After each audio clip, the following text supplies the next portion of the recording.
శాంతివనం ఒక శాంతియుత అరణ్య కథ. ఒకప్పుడు పచ్చని కొండల మధ్య శాంతివనం అనే అరణ్యం ఉండేది. ఆ అడవిలో మృగాలు, పక్షులు, చెట్లు అన్నీ కలిసి స్నేహంతో సంతోషంగా జీవించేవి. అక్కడ ఎలాంటి కలహాలు, హింస లేని జీవన విధానం ఉండేది. ఆ అరణ్యానికి గౌరీ అనే చిరుతపులి నాయకురాలిగా ఉండేది. గౌరీ చాలా తెలివైనది, దయగలది.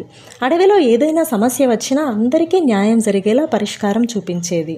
ఒకరోజు అడవికి ఒక కొత్త పిట్ట వచ్చింది. దాని పేరు చిట్టి. చిట్టి చిన్నదే కానీ చాలా మంచిది, అందంగా ఉండేది.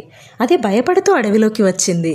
చిట్టి, ఇక్కడికి మనుషులు రారా? నా మునుపటి అడవిని వాళ్ళు నాశనం చేశారు అని అడిగింది. అప్పుడు గౌరీ నవ్వుతూ, ఇది శాంతివనం, ఇక్కడ మనుషులు అడుగు పెట్టరు, ఇక్కడ ప్రతి జీవి మిత్రులే, భయపడకు చిట్టి అని చెప్పింది.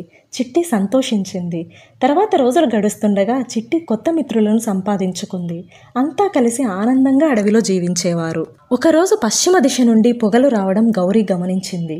వెంటనే సమావేశం పెట్టి, మన అడవికి ప్రమాదం ఉందనిపిస్తుంది, మనం అందరం కలిసి దీన్ని ఎదుర్కోవాలి అని చెప్పింది. అందరూ కలిసి మంటలు రావడం గమనించారు. కానీ భయపడకుండా కాకులు నీళ్లు తెచ్చాయి, ఏనుగులు పొదలు తొలగించాయి, ఎలుకలు మార్గాలు చూపించాయి. అందరూ కలిసి చివరికి మంటలను ఆపగలిగారు. అంతా తిరిగి ప్రశాంతమయ్యింది. చివరిగా గౌరీ, మనం ఒకరికొకరం సహాయం చేసుకోవడం వల్లే శాంతివనం మళ్ళీ ప్రశాంతంగా మారింది, కలిసి ఉంటే మనం ఏదైనా సాధించగలం అంది.